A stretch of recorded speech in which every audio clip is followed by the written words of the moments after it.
കേരള രാഷ്ട്രീയത്തെ പിടിച്ചുകുലുക്കിയ CMRL എക്സാലോജിക്സ് മാസപ്പടി കേസിൽ എൻഫോഴ്സ്മെന്റ് ഡയറക്ടറേറ്റ് അന്വേഷണം നിർണായക ഘട്ടത്തിലേക്ക്. മുൻ മുഖ്യമന്ത്രി പിണറായി വിജയന്റെ മകൾ ടി വീണയുടെ കമ്പനിയായ എക്സാലോജിക് സൊല്യൂഷൻസും കൊച്ചിൻ മിനറൽസ് ആൻഡ് റൂട്ടെയിൽ ലിമിറ്റഡും തമ്മിലുള്ള സാമ്പത്തിക ഇടപാടുകൾ സംബന്ധിച്ച അന്വേഷണം തുടരാമെന്ന് ഹൈക്കോടതി ഡിവിഷൻ ബെഞ്ച് ഉത്തരവിട്ടതോടെയാണ് കേസിൽ പുതിയ വഴിത്തിരിവുണ്ടായിരിക്കുന്നത്. കഴിഞ്ഞ കുറച്ച് ദിവസങ്ങളായി കേരളത്തിലെ പ്രധാന ചർച്ചാ വിഷയങ്ങളിൽ ഒന്നാണ് ഈ കേസ്. 2017-18, 2018-19 കാലയളവിൽ യാതൊരു സേവനവും നൽകാതെ CMRLൽ നിന്ന് എക്സാലോജിക് സൊല്യൂഷൻസ് 1.72 കോടി രൂപ കൈപ്പറ്റിയെന്നാണ് പ്രധാന ആരോപണം. ആദായ നികുതി വകുപ്പിന്റെ സെറ്റിൽമെന്റ് ബോർഡ് നടത്തിയ കണ്ടെത്തലുകളാണ് ഈ കേസിലെ പ്രാഥമിക തെളിവുകൾ. ഈ ഇടപാടുകൾ ഒരു മാസപ്പടി അഥവാ കൈക്കൂലിയാണോ എന്നാണ് ED പരിശോധിക്കുന്നത്.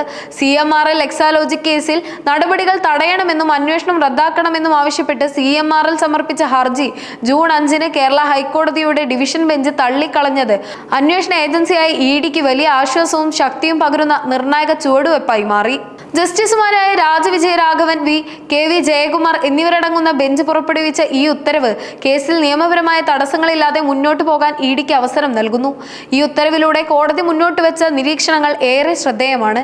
കള്ളപ്പണം വെളുപ്പിക്കൽ തടയൽ നിയമപ്രകാരം ഇത്തരം സിവിൽ നടപടികൾക്ക് മുൻകൂറായി FIR രജിസ്റ്റർ ചെയ്യേണ്ട ആവശ്യമില്ലെന്നും കള്ളപ്പണം വെളുപ്പിക്കൽ നടന്നതായി പ്രാഥമിക തെളിവുകൾ ലഭ്യമാണെങ്കിൽ EDക്ക് സ്വതന്ത്രമായി അന്വേഷണവുമായി മുന്നോട്ടു പോകാമെന്നും കോടതി വ്യക്തമാക്കി. കൂടാതെ ECIR ഒരു സ്റ്റാറ്റ്യൂട്ടറി രേഖയല്ലെന്നും അത് റദ്ദാക്കണമെന്ന ഹർജിക്കാരുടെ ആവശ്യം നിയമപരമായി നിലനിൽക്കില്ലെന്നും കോടതി തീർത്തും പറയുകയുണ്ടായി.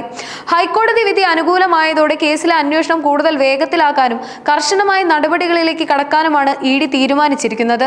ഇതിന്റെ ഭാഗമായി സാമ്പത്തിക ഇടപാടുകൾ നടന്ന കമ്പനിയുടെ ഉടമ എന്ന നിലയിൽ ടി വീണയെ വരും ദിവസങ്ങളിൽ തന്നെ ചോദ്യം ചെയ്യാനായി സമൻസ് അയക്കാനുള്ള നടപടികൾ ED ആരംഭിച്ചു കഴിഞ്ഞു. ഈ ഘട്ടത്തിൽ വീണയിൽ നിന്ന് ലഭിക്കുന്ന മൊഴി കേസിന്റെ തുടർ നടപടികളിൽ അതീവ നിർണായകമായിരിക്കുമെന്നാണ് വിലയിരുത്തൽ. ചോദ്യം ചെയ്യലിന് പുറമെ നേരത്തെയുള്ള റെയ്ഡുകളിൽ മരവിപ്പിച്ച 242 അക്കൗണ്ടുകളിലായി സൂക്ഷിച്ചിരുന്ന 18.36 കോടി രൂപ കണ്ടുകെട്ടാനുള്ള നടപടികളിലേക്കും ED കടന്നിട്ടുണ്ട്. ഇതിൽ വീണയുടെ ബാങ്ക് അക്കൗണ്ടുകളും ഉൾപ്പെടുന്നു എന്നത് ശ്രദ്ധേയമാണ്. ഇതിനൊപ്പം തന്നെ വീണയുടെ ബാങ്ക് ലോക്കറുകൾ പരിശോധിക്കാനുള്ള നീക്കങ്ങളും അന്വേഷണ സംഘം സജീവമാക്കിയിട്ടുണ്ട്. റെയ്ഡുകളിലൂടെ ഇതിനകം പിടിച്ചെടുത്തിട്ടുള്ള ഇലക്ട്രോണിക് തെളിവുകളും രേഖകളും നിലവിൽ ഉദ്യോഗസ്ഥരുടെ കർശനമായ പരിശോധനയിലാണെന്നതും പഴുതടച്ചുള്ള അന്വേഷണത്തിലൂടെ കേസിനെ ശക്തമായി മുന്നോട്ട് കൊണ്ടുപോകാനാണ് ED ലക്ഷ്യമിടുന്നതെന്നും വ്യക്തമാണ്. ഈ കേസ് കേരള രാഷ്ട്രീയത്തിൽ വലിയ അലയൊലികളാണ് സൃഷ്ടിക്കുന്നത്. നേരത്തെ പിണറായി വിജയന്റെ വസതിക്ക് മുന്നിൽ ED നടത്തിയ റെയ്ഡുകളെ പാർട്ടി കടുത്ത ഭാഷയിലാണ് എതിർത്തതെങ്കിൽ വീണയുടെ കാര്യത്തിൽ പാർട്ടി സ്വീകരിക്കുന്ന നിലപാട് വളരെ ശ്രദ്ധേയമാകും.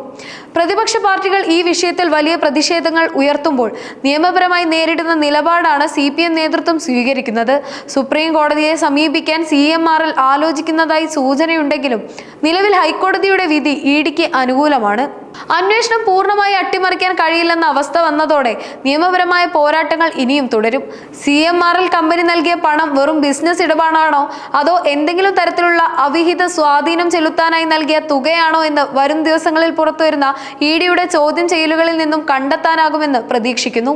കേരളത്തിലെ ജനങ്ങൾ ഏറെ ഉറ്റുനോക്കുന്ന ഒരു വിഷയമായി ഈ കേസ് തുടരുകയാണ്.